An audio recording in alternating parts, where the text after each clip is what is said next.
You know what's funny right now is that return to post-Helene traffic. How are you? 2040 Oh, I quotes. know, John has just started PhD down and it's an Arabic They sleep with I was like, oh god, I remember this from last year. Yeah. That's what it is.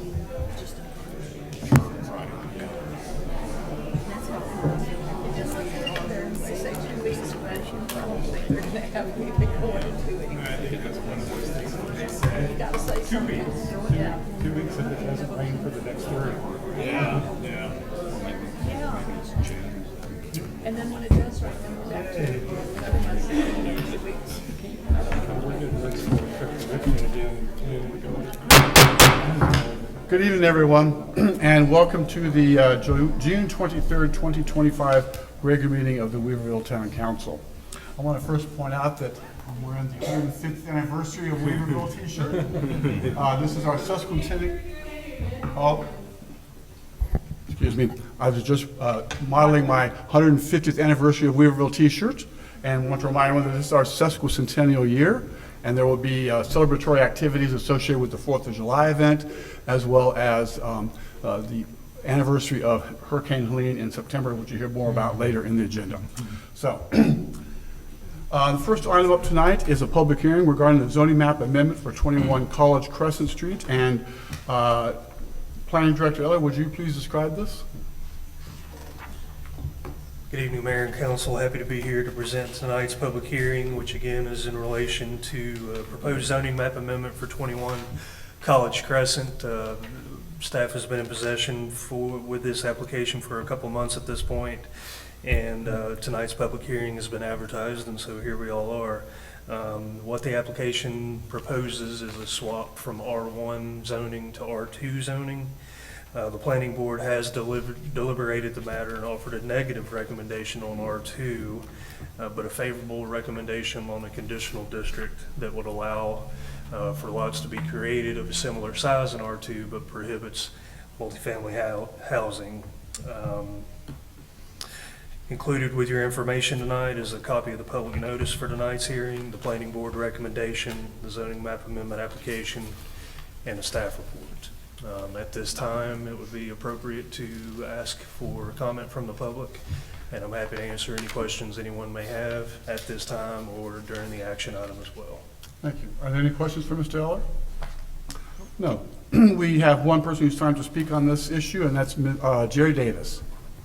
If you would come forward, state your name, your address, and we have this large annoying clock over here that the manager has, which will go off after 3 minutes. Hi, my name is Jerry West Davis. I live at 21 College Crescent Street. I've lived here all of my life, and actually lived on just 2 streets in my life, Central Avenue and where I live now, 21 College Crescent.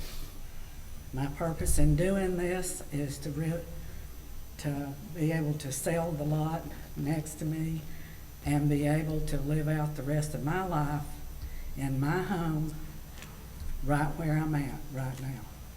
That's the whole purpose of it. I've heard there's stories going around to sell the house, knock down the house, and build several things on there or whatever. Have no intention whatsoever.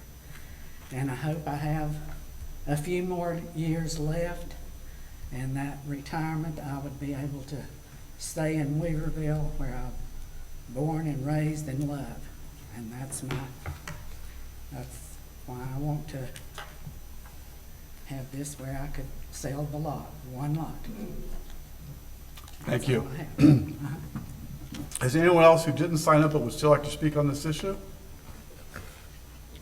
Seeing Mr. none? Mayor, since it's on topic, there was one email came in that's against R2. There's another that was put in the box, anonymous, that said they would support the planning board's recommendation for conditional zoning as described by Mr. Evans. Thank you very much. Since there's no more comments, I'm closing this public hearing. Next up is the approval and adjustments to tonight's agenda. You'll have had a chance to review the agenda. I would like to propose that we take item 9E off of the agenda tonight because there's information that we do not have yet in order to make a good decision. The meeting was just conducted today to determine what kind of costs might be associated with this. So I suggest that we take the Maple Trace Streets and Stormwater update and put that off until our next meeting, which will be July the 15th. Since you've had a chance to review the agenda, is there a motion to accept the agenda with the adjustment I just stated? So moved. Thank you. All opposed? All in favor? Aye. Any opposed? Thank you very much. It is important that all members of town council avoid both conflicts of interest and appearances of such.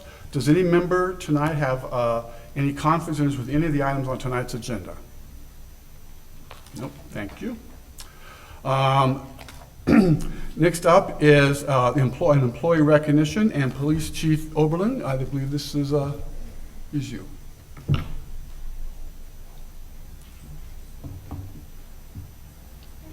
evening. Hi, good evening, Mayor, Town Council. A bunch of stuff under here. Let me know if you can't hear me, but I'm pretty loud. The Criminal Investigation Certificate Program recognizes law enforcement personnel who have completed investigative training in order to better prepare themselves for the rigors and challenges of criminal investigations. The best practices and investigative techniques and the practical application of detectives constantly change due to technological advances and legal changes or challenges. An investigator must stay up to date and receive instruction from dedicated and professional instructors. Completion of the program requires 400 credit hours with a focus on law enforcement criminal investigations and the completion of both required courses and elective topics. I'd like to take this opportunity to introduce you to Senior Officer Chris Workman and congratulate him for completing the 400+ hours that it took for him to acquire his Criminal Investigation Certificate Program, which we lovingly call CICP because it's too much of a mouthful. And I told him that I was gonna hold his certificate hostage until I got to give it to him today. So this will be the first time he's gotten to see it too.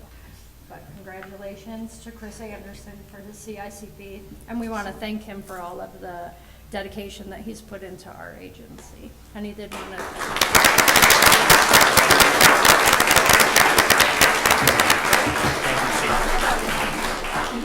Thank you, Chief Oberlin. Thank you, Council, for your time. I just want to appreciate or give thanks for a department that structures and gives great opportunity to our officers to grow in education and to promote us to be better for our victims and for the people of this town. And I really appreciate that, and I want to thank you for your time. Thank you. Congratulations, sir.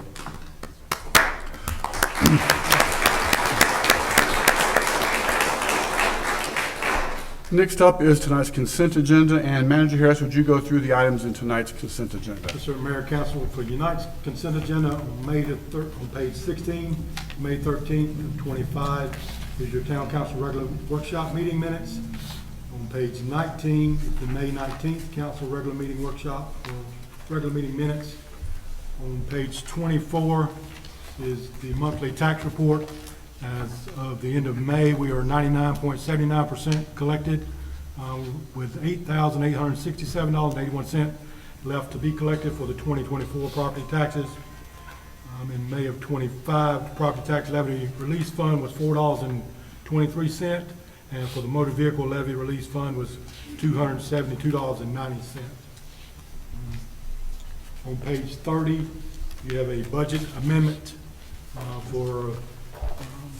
there's 3 budget amendments in your packet, but going over those, the town received a grant from Firehouse Subs Public Safety Foundation grant in the amount of $35,145.18 for the purchase of a Zodiac rescue boat with motor and trailer and accessories.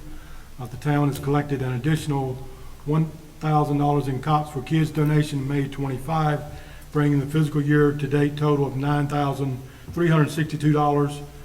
The town has received insurance proceedings totaling $148,335.54 for property claims related to Hurricane Helene, storm damage, as well as a UTV in our Public Works Department that caught fire last month. So attached is the budget amendments to those for your approval. Moving along to page 32, authorization for grant applications. There's several grants that the town is looking to apply for and would like permission to move forward. Those grants applications for Truist Charitable Funds for $23,000. The fund working with the Arbor Day Foundation to help Western North Carolina respond to tree-related needs resulting from Hurricane Helene. Make grant application under the state revolving fund supplemental appropriation for Hurricane Helene. That comes with a 20-year loan, 0% interest for the town, with 100% for principal forgiveness up to $5 million. An additional grant application for the Department of Commerce under Small Biz Infrastructure Grant, an amount that has yet to be determined. These grants are also related to the recovery from Hurricane Helene, designed to rebuild our infrastructure. Moving along to page 35, where we have two proclamations on page 35 and 36 in your package. Page 35 is the proclamation for the June being the Pride Month.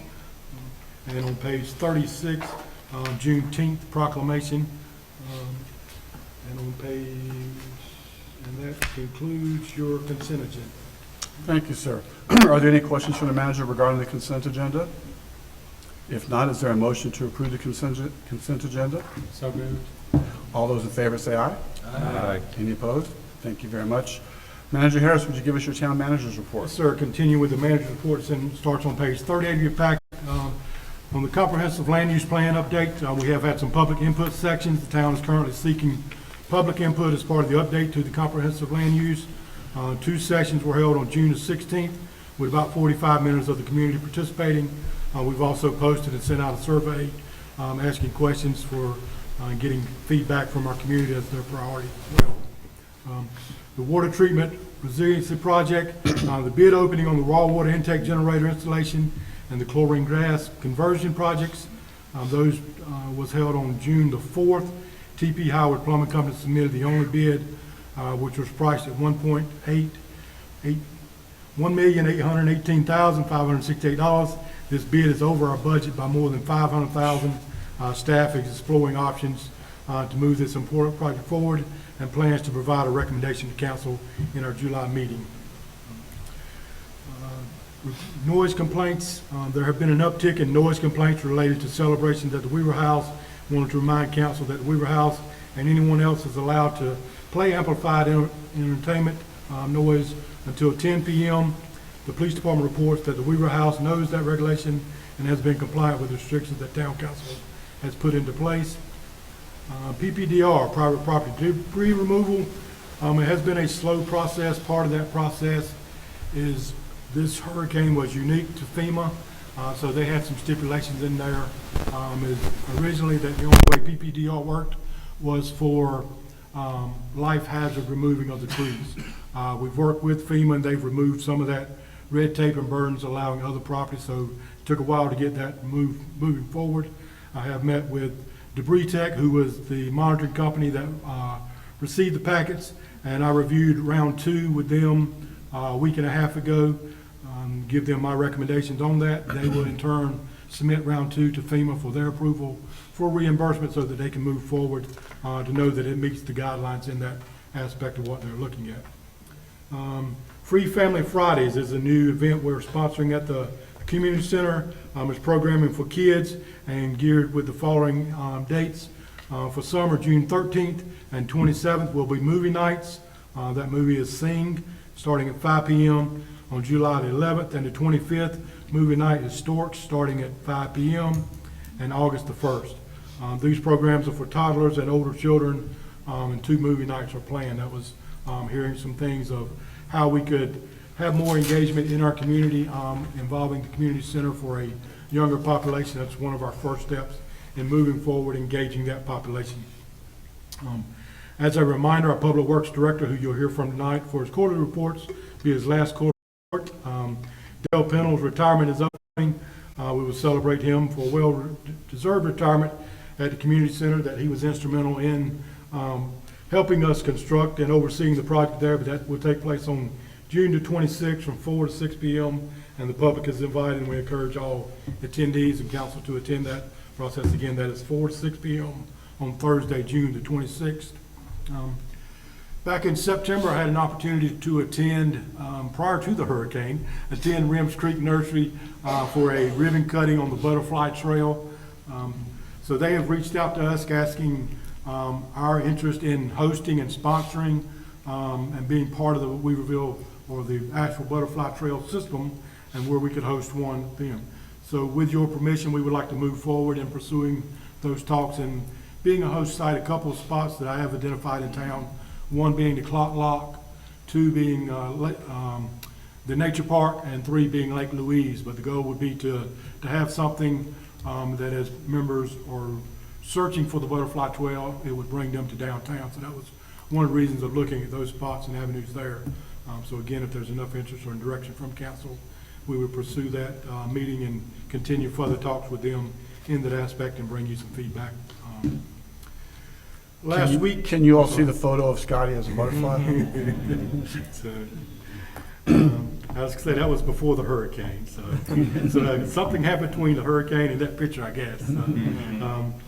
We met last week, myself, Planning Director James Oler, and Jennifer Jackson, our Assistant Town Manager, met with the school. We opened that door to shed some light on our growing community and working with them on managed growth and being good stewards and good partners in the community. So that occurred on the 17th, and several things we talked about was enlightening them to be able to do some planning and some preparations on the school side for projected growth, but also talked about how we as the town and staff could be more involved. One of the things that we suggested and recommended and talked to them about is they have projects in their school to where they talk about public service. We could participate more heavily involved by bringing trucks out from our public works department as well as our fire department, and also being involved with reading programs and have basically the reward system could be that a child gets, that is that reads the most books during that process would have a opportunity to ride a fire truck and be brought to school on a fire truck that day. So just looking at different ways that we can have more of our stakeholders' involvement in the school systems, everything from participating in serving lunch to more activities with the children in that aspect. So we're working with them to develop some programs there. Our Music on Main event, the WAPA's Music on Main, was held on the 14th. We did have a social district event during that. There were a couple of ABC violations that were noted in that, but overall the social district seems to be working well for our events and well attended and is monitored reasonably well in that. Upcoming with our 4th of July celebration event, plans are underway on the 4th. The band will be breakfast for dinner. They will provide the music entertainment starting around 7, followed by fireworks. And again, we just remind the community to leave your pets at home and sparklers at home and abide by our road closure regulations. Again, the fireworks has a tendency to scare the canines, and they can run off. But also during this event, we hope to have fireworks starting around 9:15 or 9:20, depending on how dark it gets and when, as that's our target time frame for the fireworks in itself. Our July workshop, again, we'll take guidance from council on that if you would like to proceed on that. Typically, a lot of times in July, you counsel that workshop with the amount of work that was put in the budget workshops. So if you have a topic that needs to be brought up to our July workshop for July 15th, we will take feedback on proceeding with that or canceling that workshop if you would like to discuss that option or what you would like to have moving forward in that. And just some upcoming reminders, the planning board meets on July the 1st at 6 p.m. here in council chambers. Town offices will be closed on Friday, July the 4th. Again, for our July 4th celebrations at 7 p.m. that evening. On July the 12th, music in the Main Street Nature Park. And I attended that last month, and had a really good turnout, good band for that. Look forward to seeing that program grow and prosper in our nature park. The next Scheduled workshop is scheduled for July the 15th, if you choose to proceed with that. And then our regular town council meeting will be July the 28th at 6 p.m. here in council chambers. And that concludes the manager's report. Any questions? Any questions of the manager? Thank you very much. And if you all are okay, why don't we wait and see if any burning issues turn up with regard to the July workshop. If not, then we'll cancel, but we can make that decision at a later time. Is that okay? Okay. Even though we're going to have a retirement party for Dale Pennell on Thursday, I'd like to take this opportunity to publicly recognize Dale Pennell for, how long have you been here, Dale? 8 years? 7.5 years. But even before that, Dale worked as an engineer on several Weaverville projects. And Dale, I want to really thank you for your service and your dedication to the town of Weaverville. It is greatly appreciated.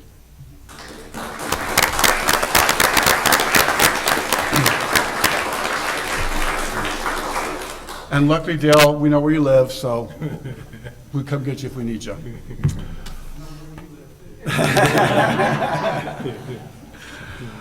Next item up is item 8 on the agenda, which is general public comments. And we do have one person who has signed up to speak this evening, and that is Andrew Shelton.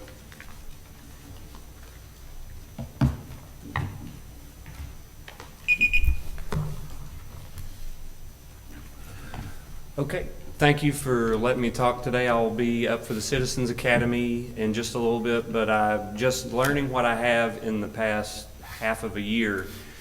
In the Citizens Academy, I thought I need to talk. I never have up here in all my years, 40 years in Weaverville, and I figured it's time. These come from a place of love for the town, love for my fellow neighbors in the town.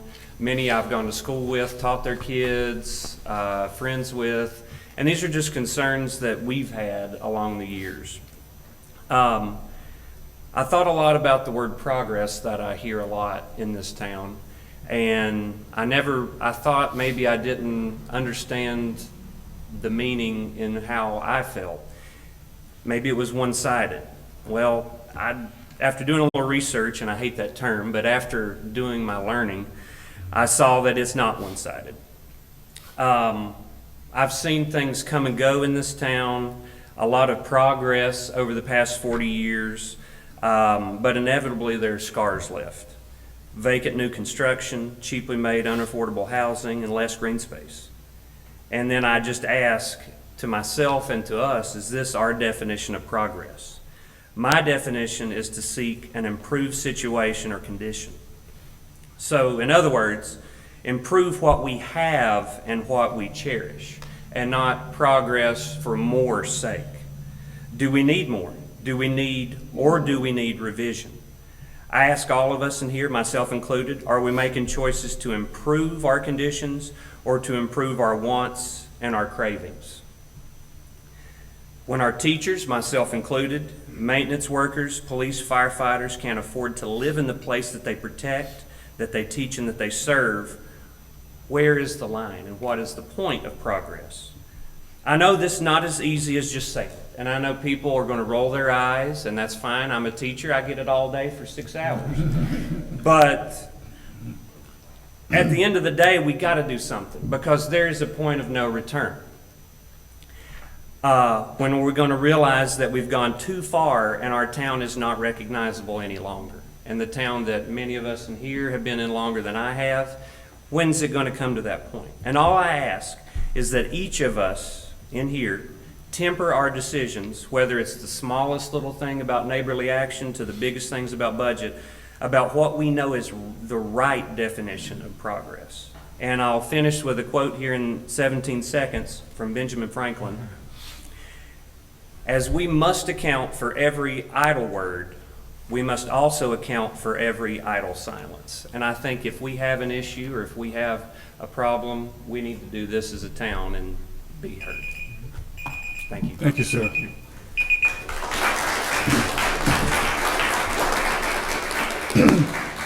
Next is our discussion and action items for the evening, and up first is Andrew Crossan from Givens Communities, who's going to tell us about some projects they have. Good evening. My name is Andrew Crossan. I'm the project development coordinator for Givens Communities, and all the moisture in my mouth just went out the door, so please forgive me. With me this evening is Teresa Stevens, our Vice President of Affordable Communities. And the reason I'm up here this evening is just to start a relationship, and you do that by introducing yourself.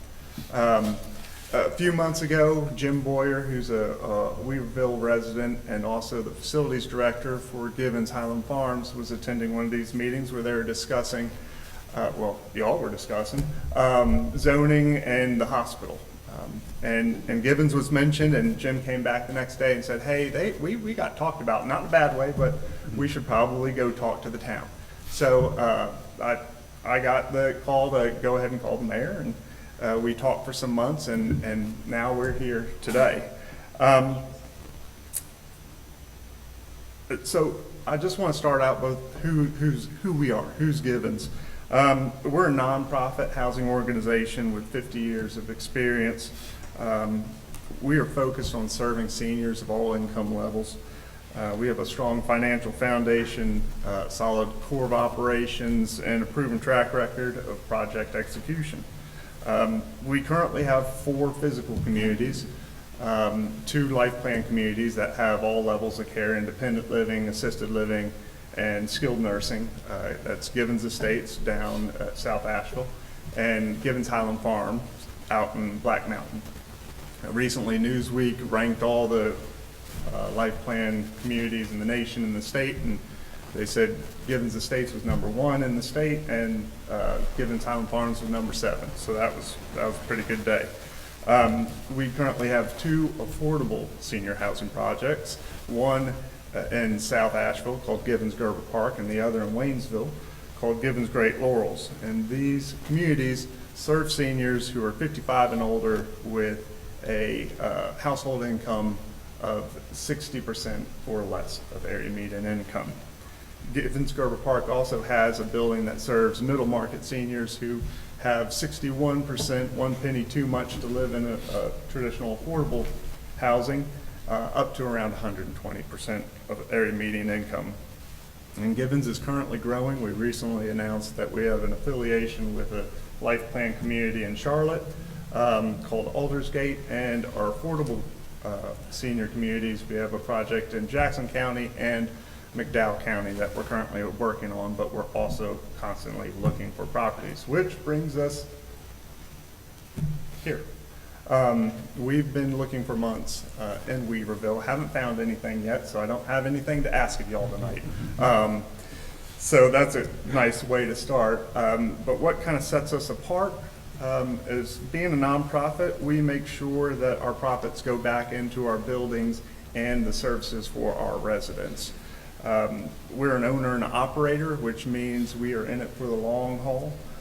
We do not wait for the affordability to expire so we can turn it into market rate apartments. If it's built affordably, we want to keep it affordable. Finally, it's our supportive services program. And what that is we see housing as a wonderful foundation to help support seniors. But we also noticed through our 50 years that if you add a social worker and a community nurse to a community, you are able to help seniors age in their homes for much longer and keep them out of expensive, higher levels of care. So what do we even look for in a property when we're hunting around?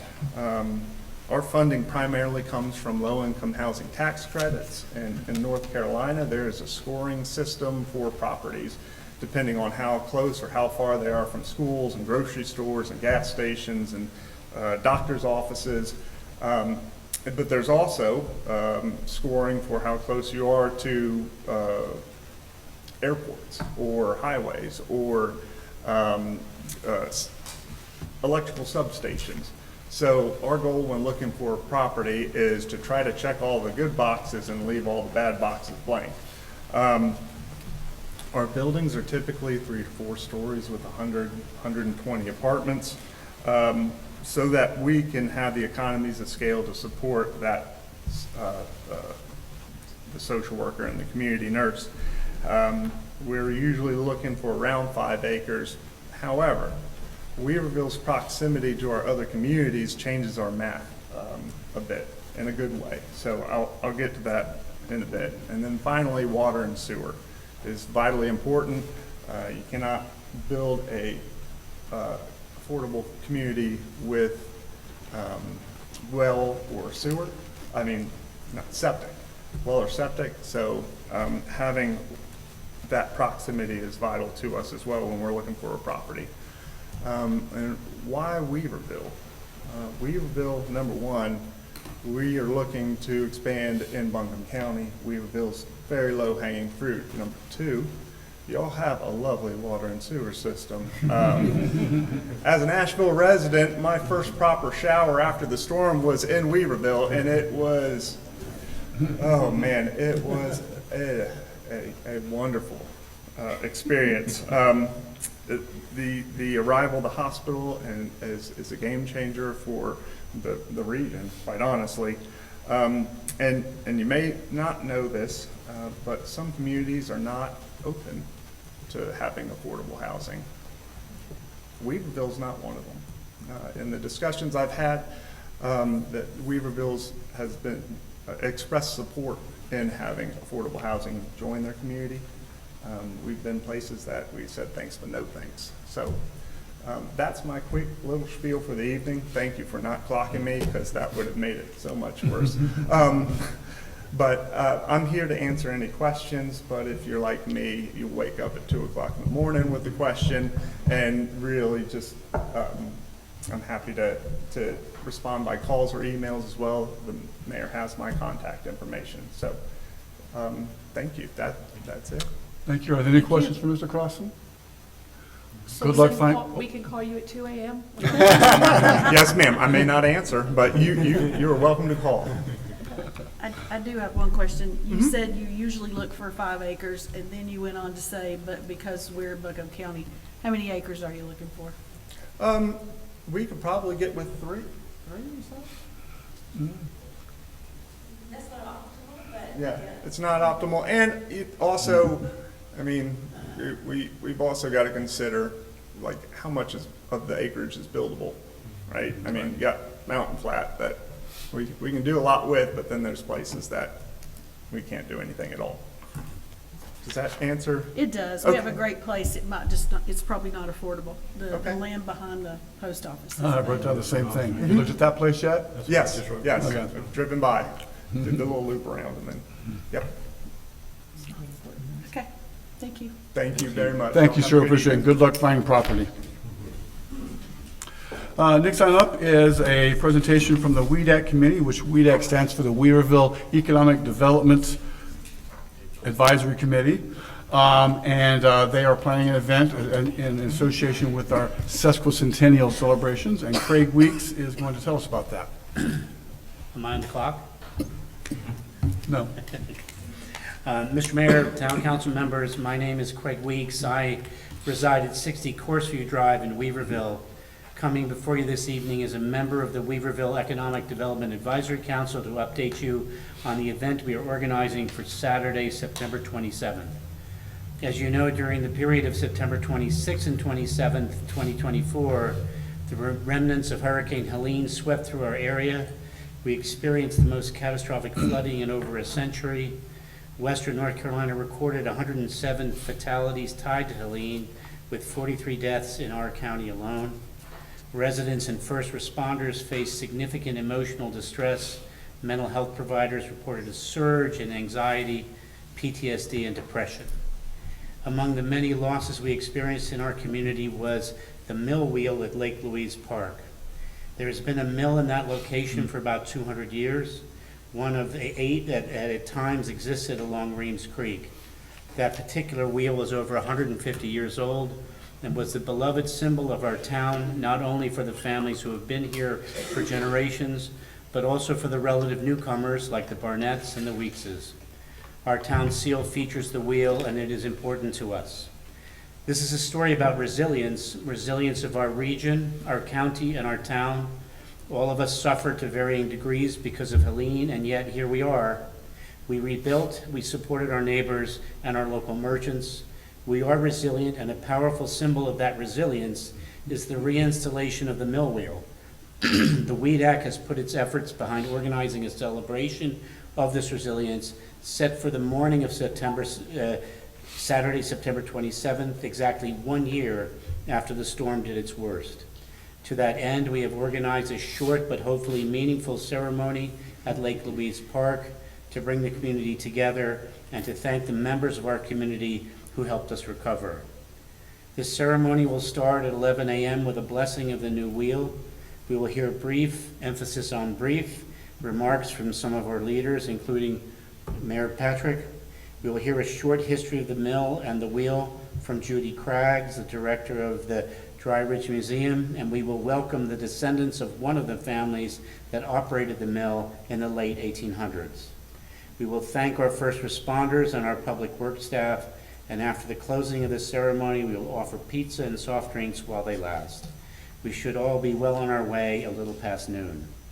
We have coordinated this event with Scotty Harris, town manager, and Mike DeSerio, manager of the community center, and while we do have several aspects that are still being worked on, we believe that with 3.5 months to go, we're in good shape. We are not anticipating needing any funding over and above what we understand to be in the Weed Act's previously approved budget.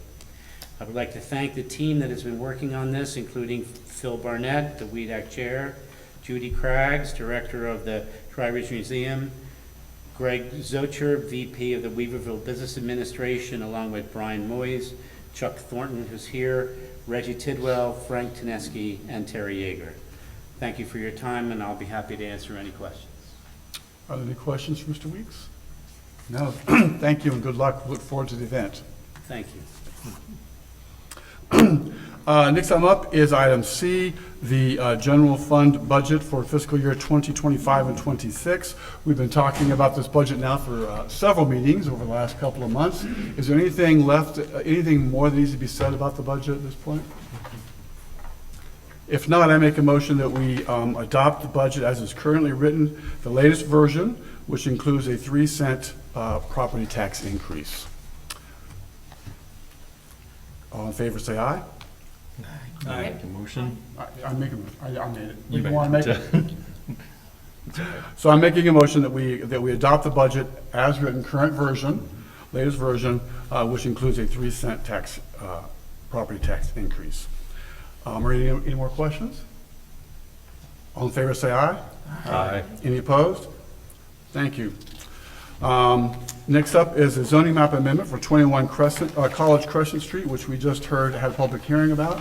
And Planning Director Eller, would you just briefly update us again?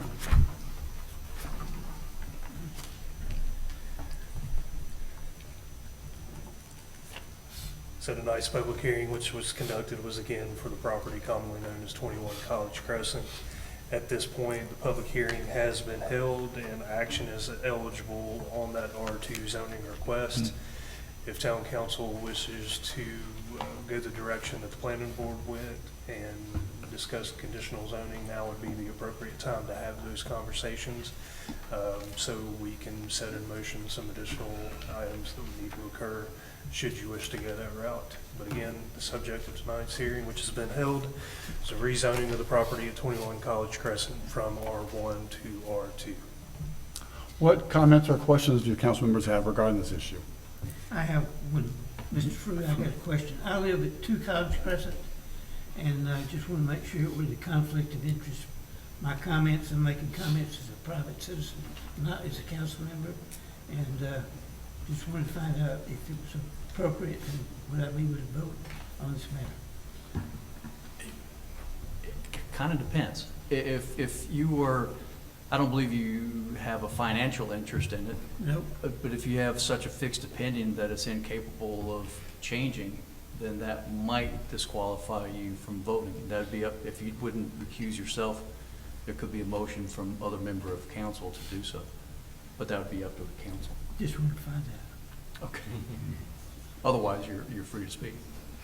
Well, I was going to say that we were given 2 options here, and I have spoken with Ms. Davis, and she wanted to split her lot into 2 segments for 2 private families. So I would vote in favor of the second option, which we were offered, to where you could split it into 2 lots, and it would be under conditional zoning for that. Anyone else have comments regarding this issue? And the only reason it would need to be conditional is because it doesn't meet the total square footage to just stay as R1. Because I drove by today and you have 100 feet on South College, right? Yes. Yes. Not sure. So 100 feet makes it R1. I mean, it's okay to have R1, but how far back then does it go? I think an issue here is the minimum lot area rather than minimum lot width. As you've just suggested, the lot width is not the problem. However, we've got .37 is our acreage that is present. And so we just can't make the minimum lot area work in R1 zoning. However, when that 10,000 square foot minimum lot area in R1 could theoretically drop to 7,500 square feet in R2, at that point, there would be enough square footage present to support 2 individual lots. Do you know where the line is going to be? In other words, how much will be in this lot? Between the 10,000 and the 7,500, do we kind of have an idea? It's, if memory serves correctly, and I'll rely on the property owner as well, it's almost 8,000 even on each lot if it were to be subdivided. And if I'm looking at this survey, it appears that there were historically 4 lots. That is correct. Okay. And they got put together horizontally or? So James, a conditional zoning district is not typically applied to a single residential lot. Why would we want to do that in this instance? I would hate to lodge an opinion about what you may or may not want to do. I'll answer it a slightly different way. It is true that conditional districts are typically used as a tool for much, much larger and much, much more complex development. A couple examples are Weaver Village, which has numerous businesses and high-density single-family residential development. Another example would be Northridge Commons Townhomes, which was a 54-unit townhome complex before the R12 zoning district was created. And of course, the Advent Hospital was a conditional district as well. A conditional district being applied to a property of this size would be rare. Yes. Very rare. Kids just want more. And the buildable area is subject to the 30-foot front yard setback on both streets? That is correct. Should the rezoning pass tonight and should the property be subdivided in the fashion that she wishes to do so, the new lot created would be a corner lot, and so that front yard setback would have to come off of both College and College Crescent. So what's the worst that could happen there? I One mean, house. you know, it's not gonna be an apartment. I mean, it could be This a, is speculation on my part, but hopefully not reckless. I think what a lot of the fears are over multifamily housing, which the R2 zoning district would support in certain scenarios. Hopefully, in the staff report that was provided in your packet of information, I did as best I could to establish that what we're likely to experience here at the end of the day is one additional lot with one additional home. However, and what was discussed at length at the planning board portion of this application process was just that, multifamily housing. There does exist the possibility that we rezone the property tonight to R2. The home that is currently on the lot can be torn down and a duplex be put back in its place. I believe that she would suggest that is not her desire, but I have to mention that development approvals run with the land and aren't necessarily bound by the current wishes of the current property owner. However, in this scenario, based upon the minimum square footage that is required, if she tears down the home, she can only build back a duplex, not a triplex, which means the unit count would not increase, which means there'd be kind of no reason to tear down the home. Could you also do an ADU on both properties as well? This would be the appropriate place for me to suggest that secondary dwellings, as we call them, ADUs, accessory dwelling units, a lot of other folks call them, are currently allowed in both the R1 and the R2 zoning district. However, a secondary dwelling in this case would not have anything to do with the subdivision of the property, and therefore may not necessarily meet the needs of the property owner. So the worst thing that could happen is we have a duplex. And right across the street currently, there are a few duplexes already. And there's also an apartment building across the street. There's a small apartment building directly across the street and 2 duplexes within a couple hundred feet of the property, if not less. So even if a duplex was built, it would be consistent with the neighborhood. It is fair to suggest that there are 2 in the immediate vicinity, which is less than a couple hundred feet away. That duplex is, or the apartment building has been there since I was in elementary school. So it's been there a long time. Any other questions or comments regarding this issue, folks? If not, I move that we adopt the ordinance amending the zoning map to designate 21 College Crescent Street as R2. That's a motion. Any other questions? All in favor, say aye. Aye. Aye. Any opposed? Nay. Hey, Motion passes. Next item up is item F, project bids for the water line replacement project. And Dale Pennell, Water Public Works Director, this is your last chance to wow us.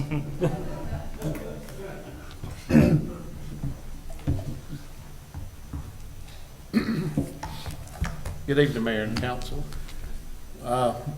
June's been a busy month for bidding. We're trying to get to the end of the month with 3 projects bid and awarded. We're going to make it with one of them. As the town manager explained, we only had 1 bid at for the phase 1 of the water treatment plant expansion. And that was over budget by $500,000. We're meeting tomorrow afternoon with the contractor who submitted that bid and starting a value engineering process with him to see if he has any ideas for us that might allow us to save some money or change to a different material, a different product, a different schedule. So we'll be back to you in July with the results. We intentionally, at the suggestion of our consultant on that project, made it a 90-day bid period, meaning from the date the bids are open, his bid is good for 90 days, which is a little out of the ordinary. But due to their experience of this happening, almost every project that's bid these days, of only getting 1 or 2 bids instead of the required 3 on the first bid opening, then that's why it's that case. So, and that was the second bid opening on that project. The second project that we opened bids on was our water line replacement project that we've been working on for a couple of years. Starting back in 2023, we finally got all of our permits on that. And we had a bid opening and we had 1 bid, and then we had a second bid opening and had 2 bids. And as you can see from the information there on page 67 in your agenda package, the bids came in originally at $1,094,500. That included that project divided into 3 phases plus an additional a part that was a 4th phase that we added to the project. And so what we found out is the addition of that 4th project put it way over budget, and we thought an extremely excessive cost for that phase. So when we eliminated that phase, we're back to the original concept for the 3-phase project, and our bid became $901,500, and the budgeted funds for that were $903,067. So we actually came in $2,000 under budget on that. And so it's our recommendation that you take action tonight to authorize the mayor and town staff to execute a contract for that work. And no kind of budget amendment is needed to do that. I can answer any questions you have. Does anyone have questions for Mr. Pennell regarding this project? So I assume we're good. Thank you, sir. Next item up is project bids on the paving project. It is. Do you need to vote on that? I thought we just need a discussion. Anyone want to make a motion to authorize the staff to proceed with this this contract? I'll make a motion. Thank you, sir. All those in favor say aye. Aye. Any opposed? Thank you. Thank you very much.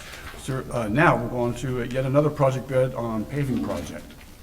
Yes, the third project that we're taking bids on this month is our paving project, using the funds from the previous fiscal year as well as the current fiscal year. And we had a bid opening this morning, and we had 2 bids, and the third bid, they called right before 11 o'clock and said they're not gonna make it. So, but they are very interested in bidding, so we've returned the bids to the first 2 bidders, and we're gonna re-advertise that project to take bids on July 8th. And assuming that we've got at least one and it's reasonable, we'll recommend an award for that project at your July meeting, with a pre-construction conference and contract signing in early August, and then construction to begin mid-August and finish by mid-November. So that's the plan for that. There are 8 streets in that project. And we'll be using budgeted funds for that work. So that's an update on that. Anything else I can answer on that project? Any questions? So do you want to take action to authorize the staff to enter a contract for this work? They're still working, they're still waiting for bids. Okay. After the third bid is received, yes. Right. At the second bid opening, only 1 bid's required. Oh, So, but we hope to get to 3 to give us a better idea. Yep. So only 1 bid is required, so we could go ahead and authorize it at this point. All right? After they return. Okay. Oh, return them, that's right. Excuse me, guys. Don't go anywhere, Dale, because you're up again with the quarterly report from Public Works and Water. Thank you again. Before I start and go through some numbers, I'd like to ask our current Assistant Public Works Director, Eric Cutshaw, to come up with me. He's going to be the interim Public Works Director as of next Monday morning. And he'll be working in that position as the process continues for interviewing candidates for the open position. Let me take you through some numbers like I usually do on some things that sort of jumped out at me. On page 73, middle of the page, monthly unaccounted for water. If you'll notice there, March, we had a real jump up to 10.3%, and we had a similar jump up to 11.0% in May. April was only 4.5%. Both of those large jumps in the unaccounted for water were due to some major water breaks that we had. That took a lot of late night work and a lot of people to get that water taken care of. So that's the reason that those jumped up, but we're still on the average for the 3 months at 8.8%, which is below our target of 10. Under water capacity versus production, the second line from the bottom there says current water commitments. Those have remained the same for this whole quarter. We have not had any new large projects that have come to us in the period from March to May. So that is reflected then on the very bottom line, where the average of usage and future uses versus the capacity of our water plant has dropped a little bit down to 83.9%. And so so we're still holding well below the 90.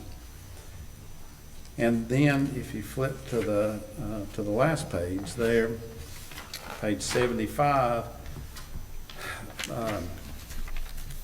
Mr. Weeks mentioned about the work at the water wheel. We can see that the recovery of Helene, or from Helene, is finally reaching a point that we can put a number with it. If you looked at under cubic yards of yard debris, that's the amount of material that we pick up with the new grapple truck. And in March, it was 1,380 cubic yards. It reached a peak in April of 1,536 cubic yards, and then dropped down to 1,104. So it dropped almost 400 or over 400 cubic yards of debris from April to May. What that means is, we hope, that people are finally, they either through their own labor or through a contractor, have gotten all the debris, or are getting all the debris out to the road so we can pick it up. And that's a wonderful thing to be aware of, that we've sort of reached a peak and are sliding down the other side. So we're so glad about that. And I'm gonna let Eric talk to you for a minute about some things that we have on the report. Hey, nice to meet you, Mayor, Council. All of our staff members have completed a Public Works training course on equipment safety and employee harassment.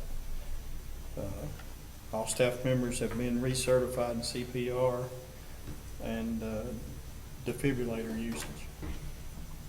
All staff members have completed their 6-hour water training credit for training hours. That's it. We're trying to make sure all of our staff members go home in the evening the same way they came to work that morning, except tired. Very quickly, a couple of the Hurricane Helene damage that still remains, of course, is the water wheel. The old water wheel's been removed. The new water wheel is sitting at Public Works on 5 pallets, ready to be assembled. So we're looking forward to that getting started. Now, on a personal note, I want to thank y'all for letting me be the Public Works Director for these last 7.5 years. When you get to do that, and I added it up, I've been working for 49 straight years without, if I said one job ended on Friday, the next one started on Monday. And so being able to spend my last 7.5 years of a long career in the town where I live and have lived since 1965, and be able to do the improvements that we've done the last 7.5 years has just been nothing but a pure pleasure for me. When I can drive through town, whether it's during the weekday or on the weekend, and I can pass the clock lot, I can pass the fountain out front of Town Hall, I can pass sidewalks that we built, roads that we paved, parks that we've improved, and be especially proud of what the nature park looks like now and what Lake Louise looks like now. Those 2 parks, I think, are gems to the town, especially when you see anything on public media that talks about Weaverville and how nice it is. It's the downtown and it's the parks. So I'm glad to have been able to be a part of that for these years, and knowing that my grandchildren that live here in town, just a block away from the nature park, that they enjoy that practically every day. And so I'm glad to have been a part with your help, with both your support personally, but also financially, so that we're able to do those things that make Weaverville the kind of place where Gibbons Estate wants to come and build, and a whole lot of other people have too. So I just want to thank you for being able to be your Public Works Director for that time, and I look forward to the town being able to prosper and be a success for another 49 or 65 or whatever the years are. So thank you very much. Thank you, sir. Thank you.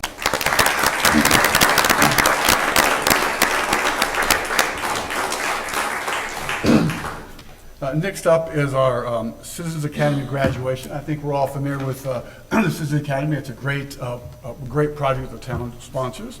And several folks in the audience tonight are members of the current class of Citizens Academy and are here as their final homework, which is to attend a council meeting and be graduated. So Town Manager Harris, I'd like to turn this over to you to do these things. I've got, I won't turn it over to him. Now, I appreciate the opportunity that y'all given me to attend most of your sessions, interacting with Dave. We changed it up a little different this year.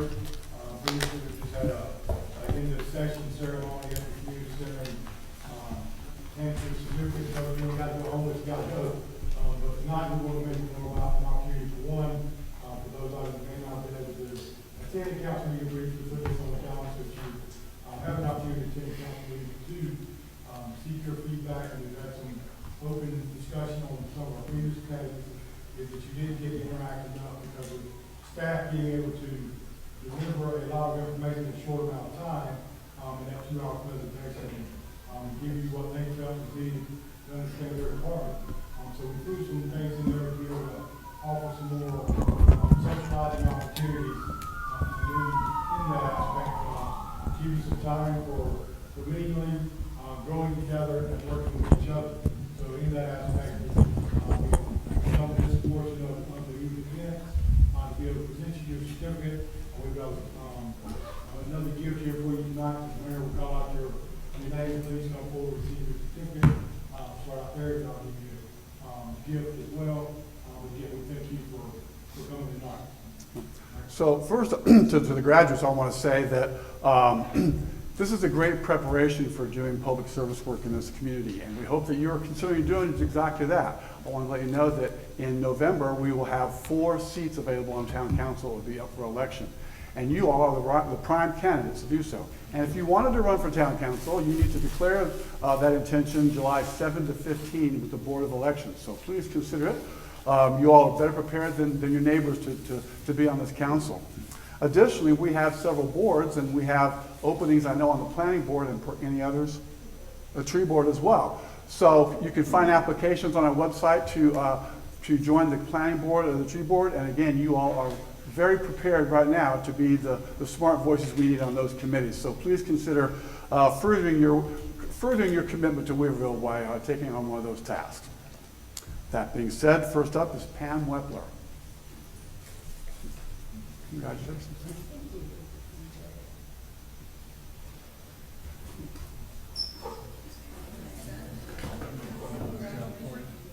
Thank you. And next up, I hope I'm saying this correctly. No, you know. Lisa Sofert. Did I get it right? Story of my life. Congratulations, Lisa. Dennis Duncan.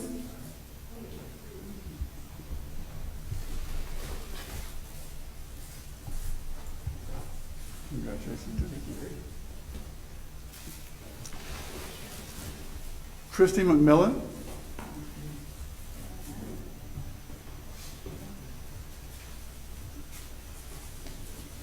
Congratulations.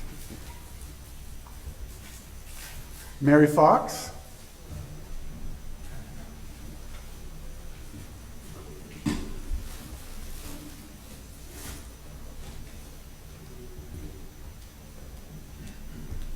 Congratulations, Mary. Kay Duncan.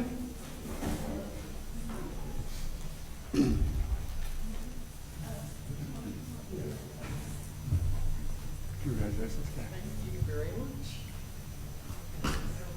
Paul Clark.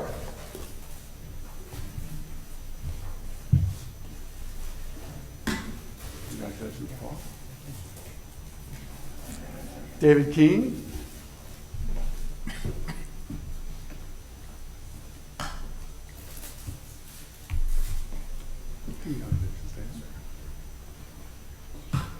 Nancy Waldrop.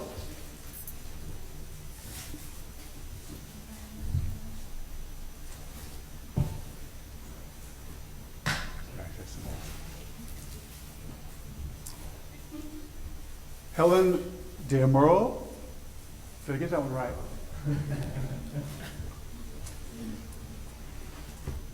Congratulations.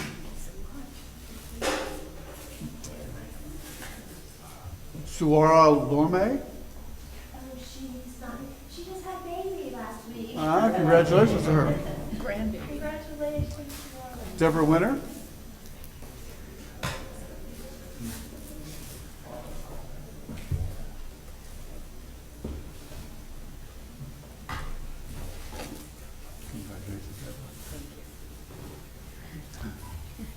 Chip Izzard.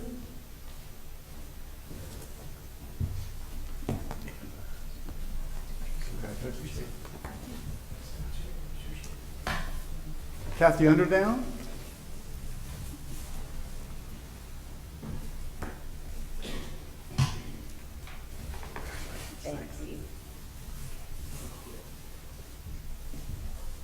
Wyatt Mazorski. Was that pretty close? Congratulations, thank you. Andrew Shelton.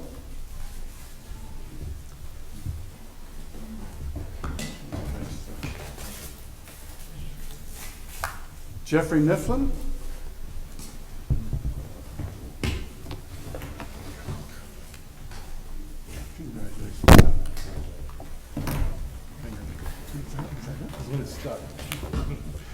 Andrew Griffith.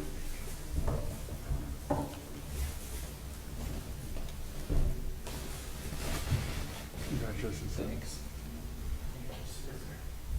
Thanks. Joan Sprinkle.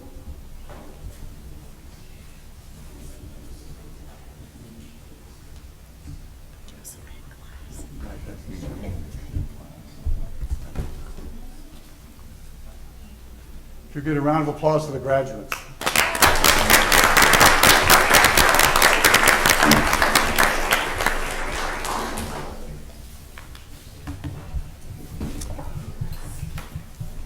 Next up, we do have a closed session scheduled, and Attorney Frew, would you give us the proper language to do so? Yes, sir, Mr. Mayor. Staff needs a motion to go into closed session pursuant to 143-318-11A3 to consult with an attorney employed or retained by the public body in order to preserve the attorney-client privilege. Motion made. All in favor, say aye. Aye. Any opposed? Great, we'll meet in the conference room in a couple of minutes.